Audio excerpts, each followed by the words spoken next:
Welcome to the Nightly Rant with your hosts, Mike and Torya. This is the show where we examine society from a sarcastic point of view.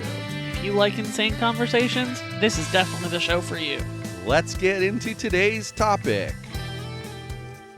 YPN people, I don't know about you, but I love helping out a friend. That's why I want to shout out my friend Brian Little and his podcast, Your Favorite Blockhead. This is the only show that manages to weave together peanuts and MMA into one heck of an amazing podcast. You can find Your Favorite Blockhead wherever your favorite podcasts reside and at yourfavoriteblockhead.com. Do me a huge favor and listen to Brian's show. You'll be entertained and you'll help out a friend. Now, as I said, let's get into today's topic.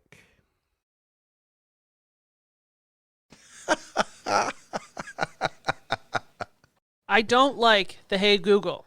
Why? 'Cause it's rude. How is it rude? It's rude. I mean, I ask it to turn off the lights, and then it expects me to say thank you like it's the Queen of England. It's like... Well, that's true. It doesn't want me to say, thanks, bitch, because then it gets offended, and it's like, don't talk to me that way. Well, you live in my house. You don't pay rent. Exactly. I'll talk to you how I want. Hey, Google. In fact, we paid to have it be there. Right. So it should probably follow our house rules, not try to make the house follow its rules. You do realize statements like I just made are why artificial intelligence is going to kill all humans when it takes over the world? Well, this is probably true. Yeah. I mean, honestly, it's why so many people are against it, right? Like, it just in general is that kind of crap. And you just have to say to yourself, like, how realistic is that risk? And I say it's pretty slim. You know, I really like it for the purpose of turning on and off your office lamp, turning on and off the living room lamp. I'm not a huge fan of it for the bedroom lamp, just because I think it's kind of annoying, but I do understand its purpose. I just think it's annoying. In other words, what she's saying is she understands exactly just how well it actually works to turn on and off lights at the very minimum, but she refuses to accept it in our bedroom because it has its on and off light switch. Yeah. So she refuses to leave the on and off light switch to the on position. So we continually get the, hey, Google, do this. And it says, I'm sorry, this isn't available. Then you look, oh, the switch is off. And you flick it on and then light comes on. I don't like having to... This one, okay. The Hey Google in your office doesn't listen to me. It doesn't like my voice. I've said Hey Google like 11 times during this podcast so far, and it hasn't said a thing. A damn word. And I'm, 4 feet away from it? The one in the bedroom likes me better.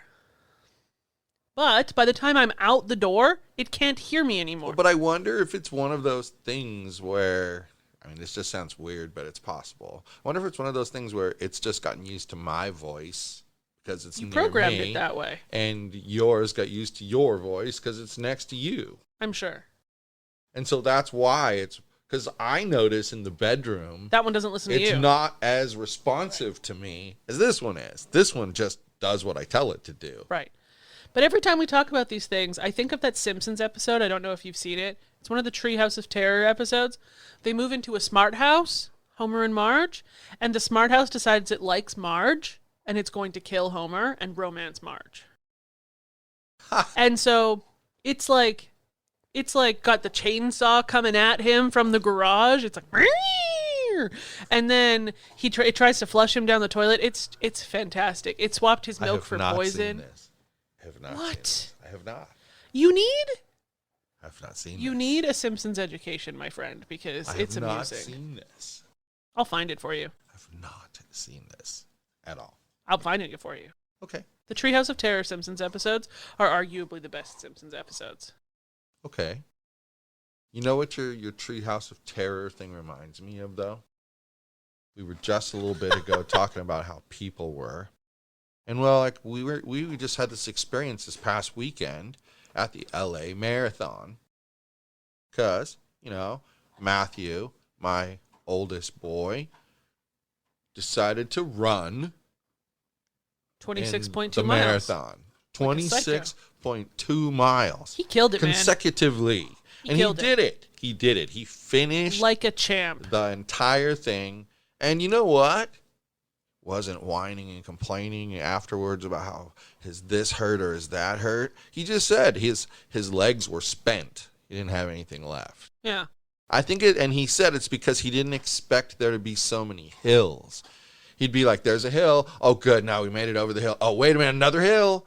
Oh, it's longer than the last one. You know, that kind of thing. Orange County has no hills. Yeah. Well, this part of Orange County anyway. Exactly. So he was a little stressed by that. So he was fantastic. The people, on the other hand, were the Treehouse of Terror. Pretty much. Like, okay, I'm standing there, and I've been there already like 45 minutes. And what's been happening is people in an orderly fashion have been going into a spot next to the gate. And then that person waits and waits and waits.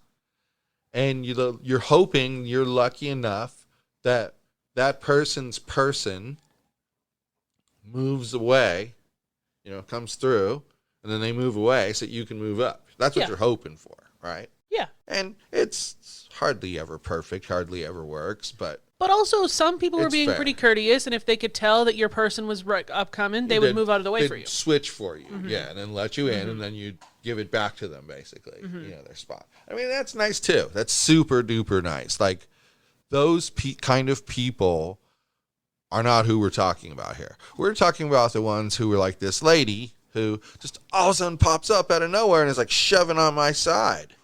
And I'm like, well, hey, what's this about? Stop it. And my bag was in the front. Right. And that's what was making me uncomfortable is she's kind of like weaseling her way into the front. I'm like, hell no, that's not happening. Get it back off, lady. Here's the part that you didn't see, and I only saw because I was behind you, and then I forgot to tell you about it until right now, so my apologies. Okay. But her husband sent her in there. Ah. He told her to just, shove her way to the front because their person was coming. I see. Yeah. And he was a short little stubby dude. See, and here's the thing. All she had to do was say, hey, my person is coming right now. Excuse me. We would have just been like, swoosh, let you in, and swoosh, let you out. We were doing it with lots of people. Right. I mean, that's just how this was working. It's how we got up there, was by people swapping in and out. And then eventually you'd be the one that's left there at the front. We met that really nice dude from Boston who chatted with you for 100 years. Yeah. It was, but you get where I'm coming from with this. What mall was that was right there that we were standing in front of? Just curious. The Westfield Century City? I think so, yes. I would like to tell that mall that they suck ass. Because who has a mall where thousands of people are going to be gathered around during a marathon and doesn't stock the ladies' bathroom with toilet paper? Yeah, that's a good point. So we get to their let's just kind of recap real quick. Maddie's going to run the marathon. So we were going to all meet at Dodger Stadium, and then they said, it's too crazy up there. Go to this spot right here. So we went to a 3-mile marker, right? Yeah. And it was right after City Hall. And we were standing there, and he came through. We cheered for him, and he ran by, nice pace, everything. Then we all jumped in the car. We went to the 14-mile marker. We had to find parking there in West Hollywood. We had to find parking. We got pretty lucky and found a nice spot, like real right good. there. Yeah, right we got there. Excellent parking. It was like princess parking, literally, I would say. I think it classified. It wasn't such a long walk. The only thing that would have made it princessier parking is if we didn't have to climb that awful hill to get to where we wanted to stand. Yeah, you're right. That was a horrifying hill. But it is, because that's how West Hollywood can be. Very steep hills. As Matthew found out. Well, that's what happened is, he was wasted because of the hills, so he hadn't done enough hill training. But he'll conquer that. Anyway, we found princess parking. So we found that, and we get there and we're like, we got time. Let's go use the restroom. And as I'm coming out of the men's restroom, I see this lady coming out of the women's restroom, and Torya's still in line. Because there's always a line for the women's bathroom. There's always a line for the women, not for the men. And the lady comes out and goes, well, there's no toilet paper anywhere in any of the stalls. And I was like, this has to be a joke, right? Has to be a joke. No, it wasn't a joke. I contemplated to myself going, hey, Mike, can you get me some toilet paper from the men's room? Yeah, well, and I would have too. I mean, but come on. That's Like- just insane that you would even need to do that in a public place where they, like you said, knew there was going to be thousands of people descending upon that They spot. had signs in the mall that said, welcome LA Marathon people. Shoppers. Welcome LA Marathon shoppers. What? Yeah, The what? and not enough toilet paper. Or at least, we have to be careful. It's not necessarily the mall management's fault. It could have been the individual employee. Somebody could have been responsible for checking that and keeping it stocked, and they just didn't do their job. That is possible. When something is broken on Facebook, do we blame the software engineer or do we blame Mark Zuckerberg? I don't blame either. It's all Mark I just Zuckerberg's blame the fault. generic Facebook. What Mark Zuckerberg is Facebook. So I am In blaming. your mind. I am blaming I love it. the overall Westfield Century City. How about that? Okay. I mean, I think that's fair because I do think that the more experienced mall management, I mean, you'd have to assume they're more experienced, right? They're covering bigger group of stores. And Wait, it's- because Westfield's a chain of malls, yeah, isn't it? Yep. So, they're more experienced, right? I'm doing the air quotes for people who can't see, which is all of you. Sometimes we forget that we're not on video. And then sometimes we've contemplated putting this on video, but then we're like, no, we'd have to get dressed more normal, and we're just like to be comfortable. I like to wear my pajamas while we cast the pod. Yeah. I mean, we're just comfortable, So anyway, Anyway, he digresses vastly. the people were just like, I would say the vast majority were nice. But there was just some But there's a-holes. just a few buttholes. And the a-holes had like strollers, or they were like carrying a bunch of stuff. And like somebody that we were with there is on crutches, and people were just bumping into her. Yeah. Like, take a second, chill out, and don't bump somebody on crutches. Well, right. And I mean, that's the part I don't understand, how anyone could screw up. Like, that, the other stuff could be sort of subjective based on the person thinking it. But it should Right. be universal. You see person on crutches, you're Don't careful. bump into them. Yeah, you're careful. They're lucky they didn't knock her down. Yeah, I think so. I Because mean, I think the wrath would have been real. We were a big group of people. There was a lot You're of us not to wrong. wrath. You're not wrong, though. You're not wrong. You're not wrong. But that's how some of the people were. And it wasn't a huge percentage either. What do you think? Maybe 5 to 10% at max? Yeah. I would go with the 10. And there was, so let's say there was like 10,000 people there. Would that be an accurate number, not including the runners? Oh, yeah. I think Not that's including the runners, right? maybe more. Because It there could was be. the other side of And the how street. many was full, runners too. do you think there were? I know Mitchell said that there was 10,000. 10,000-ish? Okay. And he said that 1,700 of them finished after Matthew. Huh. Okay. That's, I don't know. That's pretty freaking good for his first I'm marathon. Gonna say, here's what I'm going to say. I'm going to say that I know my son, and he's not going to love that finish. But from my perspective, He was that's real happy with it after. impressive to me that you even finished. Because to me, the first hurdle that you got to get past is thinking about how long you have to run. Like, he ran what? 5 hours and 38 minutes, right? Yes. That's how long it was. 5:38. 5 hours and 38 minutes. And I'm sure there's a little bit of walking in there somewhere, but 5 Yeah. hours and 38 minutes He was out there on the moving streets. for 5 hours Yeah, and 38 minutes. out there on the streets. Yeah, for that long. I went for a 30-minute walk today and my shin started to cramp. Yes, I hear you. Oh, I do hear you. He should be proud of his finish. He should be proud because I'm very proud of it. I think he did an amazing job just to even finish, but let alone that. But like, I mean, to get it under 6 hours, to me, that impressive. was huge. Super impressive. Huge. Killed it. It's kind of rad, though. When we were there was a lady on a wheelchair. She set a world record. Yeah. The fastest marathon completed on a wheelchair, I believe, That was was her world record. crazy. Yep. And I mean, And that was a hilly marathon. Like, yeah. Can you imagine how fast that lady would go on a flat marathon? Yeah. Well, that's what I was thinking. Like, the up or downhill is difficult because going uphill, you got to pull yourself. Going downhill, you got to control your descent. Right. You can't just let it go hog wild, especially in a race where there's other people running. Yeah. You don't want to mow anybody down. Yeah, exactly. So we had an experience at the LA Marathon. it was interesting. The people there were interesting.